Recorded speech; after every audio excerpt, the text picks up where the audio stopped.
Public Affairs programming on WQPT is brought to you by the Singh Group at Merrill Lynch, serving the wealth management needs of clients in the region for over 25 years. Who lives in America? Well, we're going to soon find out. And the blues returns to the riverfront where it belongs, a lesson in original American music in the cities.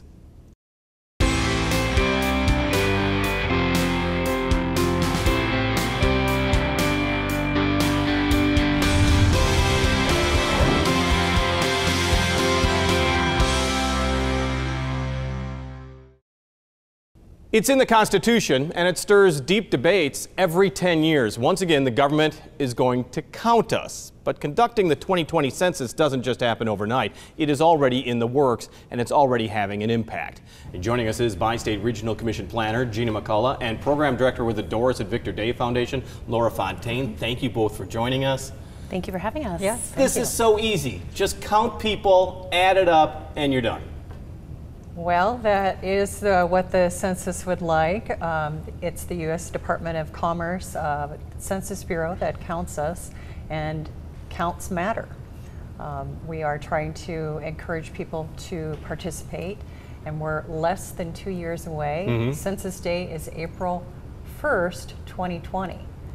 So people think, well, that's a long time, but with all the things that need to be done to get ready for the census, it really is a short amount of time in coming. Well, and right now there's a bunch of tests each year, pre-census tests. I think Rhode Island right now, or Providence, Rhode Island, is the big center right now where they're doing the preliminary counts. This is interesting. The 2010 census cost $13 billion, $42 per person. You would think, and let's start with you, Laura, you would think that money could be spent much better, but why is the census so important?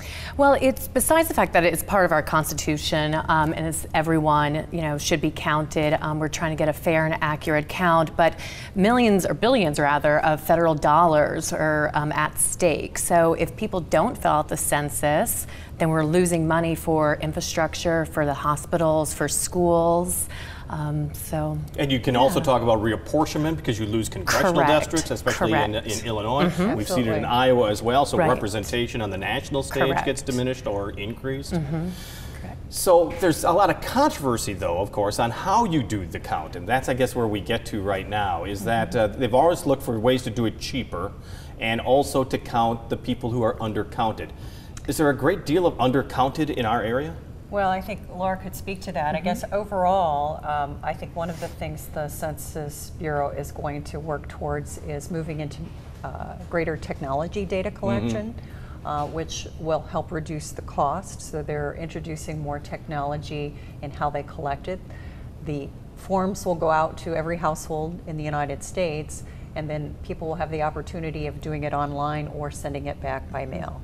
And supposedly that should make it more efficient and cheaper. Supposedly, but right, about 28% of residents in Rock Island County don't have access to high-speed internet, so that's going to cause a problem, which in reality might actually increase the cost because then they're going to have to send out people from the Census Bureau to knock on doors. So there are hard-to-count communities in Rock Island County. We have 3 of them right here, and their populations include young children, immigrants, foreign-born, lower income. So with technology, we would hope that we'll get a higher response rate, but that is to be seen. This will be the first one using the internet. But there's also lawsuits that are already being filed on how the census is going to be conducted, involving 12 states, including Illinois, because there's going to be a question regarding citizenship. Correct. So I think we're up to about 17 states right now that have signed the multi-state lawsuit trying to have the citizenship question removed. In the Constitution, it says every person in the United States should be counted. It doesn't specify whether you are American-born, whether you're a citizen. So we will see, hopefully by the fall, they will have some decision as to whether that will be kept on or not.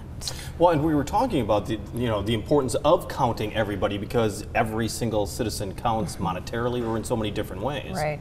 Well, and when you think about it, if you're a community and you're planning for serving your community with sewer services, water services, you really need to have a good count of the people that you'll need to provide those services to. So it's very important that we have good data collection so that we can make good decisions. We've been talking about the response rate as well, and that's actually been improving. So I was looking it up. In the 1990 census, about a 65% response rate. In the last census, 74% mail-in response rate, which seems to be an improvement.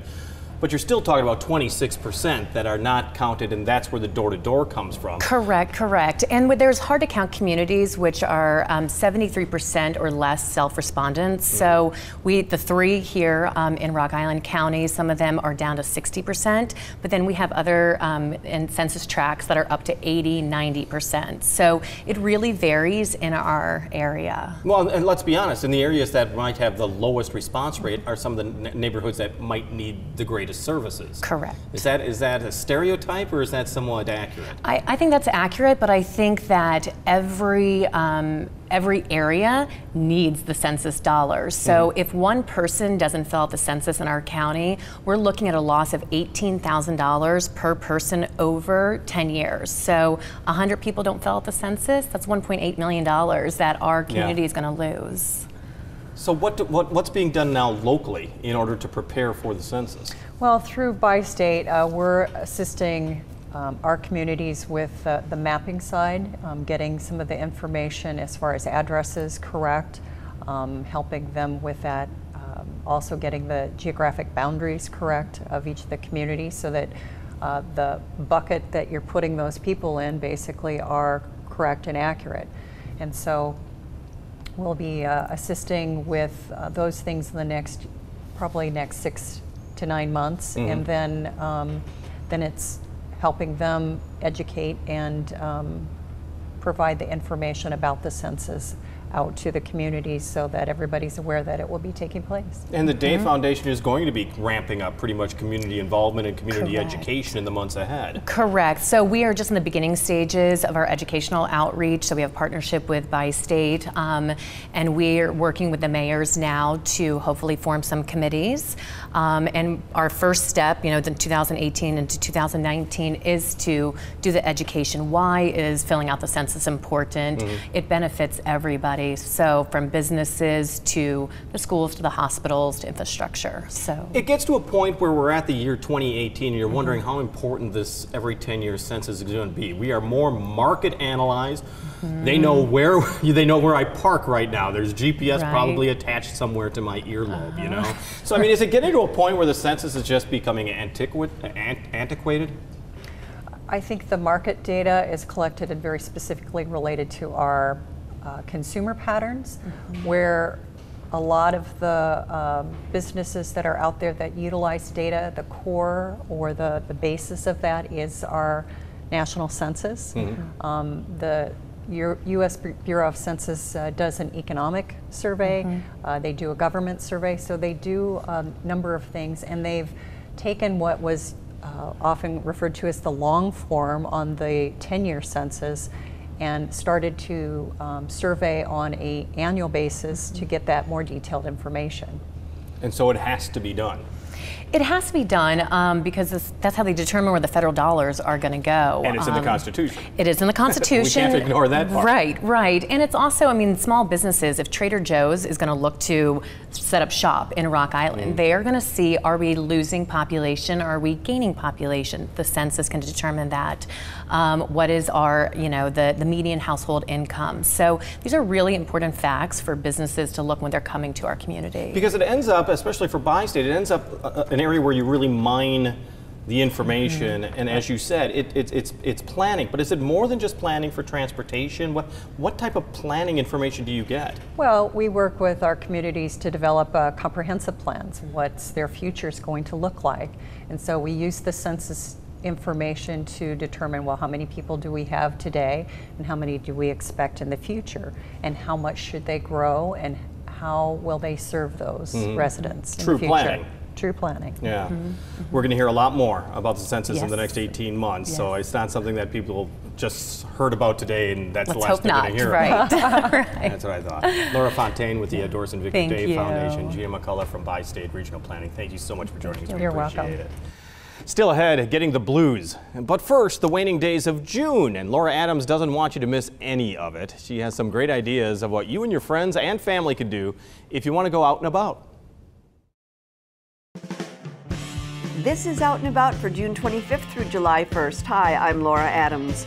Join a one-day celebration of all things QC at the QC Local Fest in downtown Rock Island on June 30th. Activities include a taste of the Quad Cities food court, regional artisan market, games and music from some of the area's best musicians. The German American Heritage Center's newest exhibit, Steam Circus, The Colorful World of Carousels, celebrates the whimsical world of carousels through the 31st of July. And the Quad City Senior Olympics takes place at Augustana College through the 30th. Registration information available at qcseniorolympics.org. River Action is hosting a free screening of the documentary East Meets West, the first railroad bridge to cross the Mississippi River on June 28th at the Putnam's Giant Screen Theater. Smooth Groove makes their debut at Mercado on 5th. This dynamic group of musicians brings a crowd, so come out early. On stage, the hauntingly beautiful music of the Bridges of Madison County continues on Circa 21's stage, and for kids, Knuffle Bunny, a cautionary musical filled with catchy songs and colorful costumes, is also on the stage through the 30th. While Mark Twain's timeless classic sweeps us down the mighty Mississippi in the musical Big River, performing at the Bruner Theater Center on the Augustana College campus. Quad City Music Guild is looking for directing applicants for their upcoming productions. To fill out an application, go to their website. For more information, visit wqpt.org. Thank you, Laura. Lojo Russo loves music, folk, punk, jazz, everything it seems. She plays the bass, guitar, the mandolin, weaving together her own original works with her unique style. And she's working on a new album to be released this fall, but she joined us earlier this year at the Black Box Theater in Moline. Here's Lojo Russo with Where We Left Off.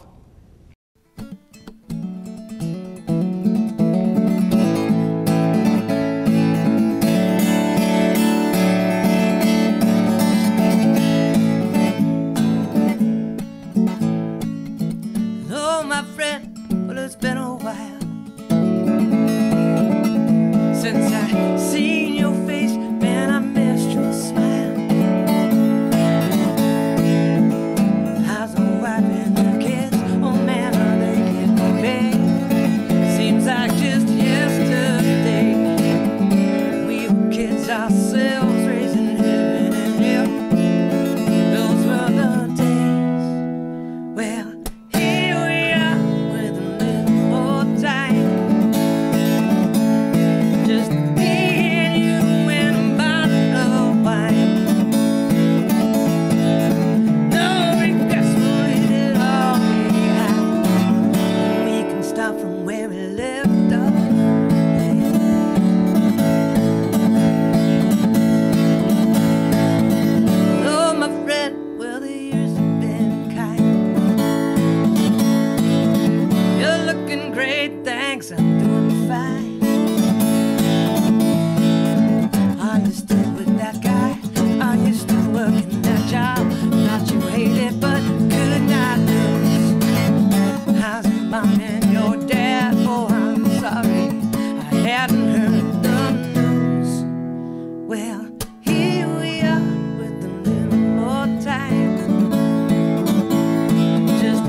Building castles in the sand, the world that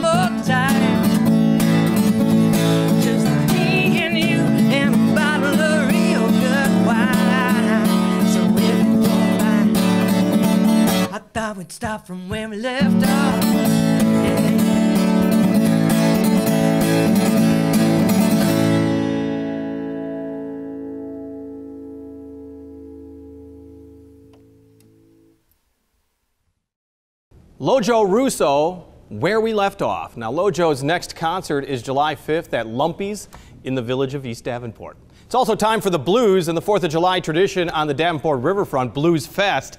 Each year, the Mississippi Valley Blues Society tries to stage a concert series that not only brings the blues to the Quad Cities for a weekend, but actually keeps it vibrant for the rest of the year, and it is not an easy job. Joining us is Mississippi Valley Blues Society member Hal Reed, also the familiar frontman for the band Hal Reed and Mississippi Journey. Good to see you again, young man. Good to see you. It's time to talk about the blues. Let's talk about this 33rd year of Blues Fest. You guys are hangers-on. We are one of the few that has gone this long. Yeah. Yep. Well, 33 years. And we about 2 years ago is when Blues Fest kind of had to have a little hiatus, funding problems. And I remember talking to you guys, and the thing was, you know what, if we lose our time slot, there's a lot of Blues Fests all over the place, and they'll take the talent, and it's hard to get back on the calendar. It has been a struggle. Yeah. It's been a struggle for these last 2 years. But we're back. Yeah, well, and let's be honest, big headliners, Walter Trout on Friday, Johnny Lang on Saturday. Absolutely. Holy cow, you got to be happy with that. We were grateful to get to both of them. And, you know, for the funding that we had, we could not get a better headline. Yeah. Couldn't get a better headline. What are you hoping to have this particular Blues Fest? I mean, you seem to have an awful lot of local talent. You got the Iowa Blues Challenge winners from 2017, Avi Gross Band, which is also local talent. Absolutely. Some of the best talent in the region is right here in town. So why not use the best that the Midwest have to offer, especially if they're here. And you also, I mean, you got the Pena Brothers Band? Pena Brothers go back a long, long ways. One of the first, I believe, within the first 5 years of Blues Fest, they were a band that played. So the Pena Brothers have been around at least 25 years, and now the grandson of one of the original players is one of the best players in the city now. So he's joined them as a brother, grandson as a brother, and it's a fantastic opening way to present Saturday's festival. But let's be honest, blues is in the blood. It's got to be that way. Blues is in the blood. It's got to go from son to father, grandson. Absolutely, absolutely. The Pena Brothers is proof of that. You know, it just passed down through generations from the father down to John, Joe, and Eladio, and now grandson Matt. You, I know, love to go both days and just kind of walk around, hear the bands, but also see the people. I mean, the blues really does capture the Quad City area for that weekend. It does. It does, and it's such a variety of people. You know, we have young and old. We have our blues school for our young people, where we bring in local artists as well as national artists to do a session of blues school, where it's education / entertainment. And that's so critically important. Absolutely. Yeah. And to open the blues school, you see, we have the LSKL Winter Blues All-Stars, which is the kids that goes to Winter Blues between Christmas and New Year's, and that's the cream of the crop, as we call it. Well, and let's be honest, I mean, just to keep the memory of Ellis Kell alive is important not only for the Quad City music scene, but particularly for the blues scene. Absolutely, absolutely. We can't, I can't say enough. I mean, personally, I would like to keep Ellis in every blues festival. And one way or another, we likely will. But this year, the opening of the festival is the reunion of the Ellis Kell Blues Band as a tribute. Yeah. As a tribute to Ellis. That's going to be a special moment. That's going to be a special moment for a lot of us. Get back to blues school. Education is so important. Not only do you have blues school that's going on at Blues Fest, you got harmonica lessons, which I think you do each year, right? David Burnson. David Burnson from Tulsa, Oklahoma will be here for the harmonica session. And we'll have, like I said, the Ellis Kell Blues All-Stars for one session. And this year, we've got a Delta player, Anthony Big A Sherrod. He's a Delta blues player. He sounds like one. Yeah. With a name like that, you gotta be. Anthony just came off of a European tour. He's excited about coming to the Quad City. Yeah. It'll be a second run here. The first time he was in the tent back years ago. So now he's coming to the big stage and the Blues School, and he's absolutely excited. Who could take part in Blues School? Everybody. We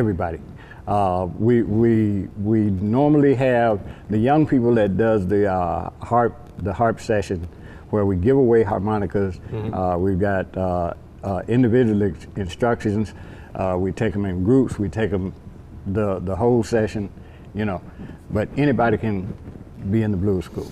When we talk about the Mississippi Valley Blues Society, we always talk about Blues Fest, but you guys want to make sure that you get blues in the schools and throughout society. Your educational program is such an important component to what you do. Absolutely. And with the sponsorship that we're able to acquire during the year with different grants and such, we're able to bring at least 3 sessions.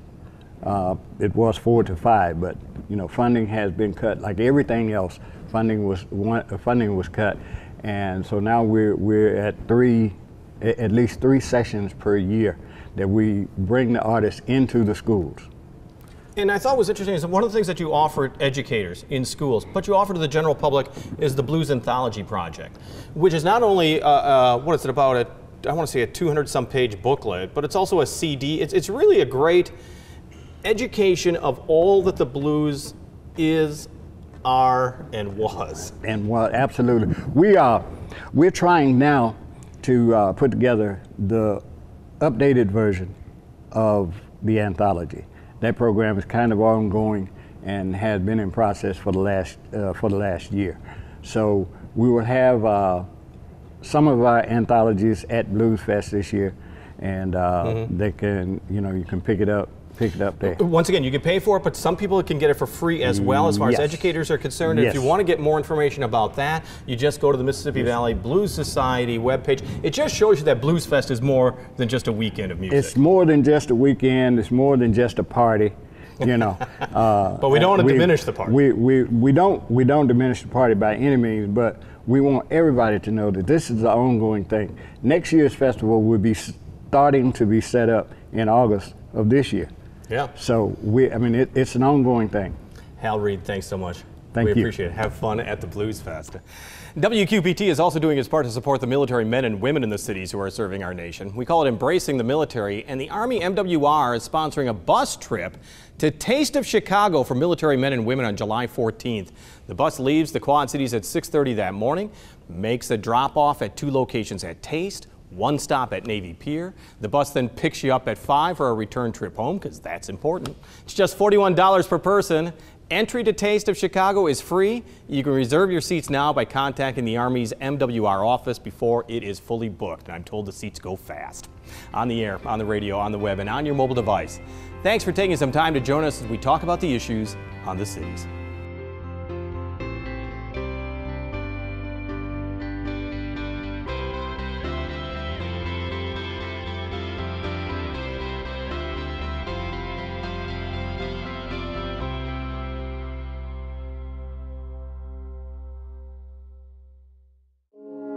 Public Affairs programming on WQPT is brought to you by the Sing Group at Merrill Lynch, serving the wealth management needs of clients in the region for over 25 years.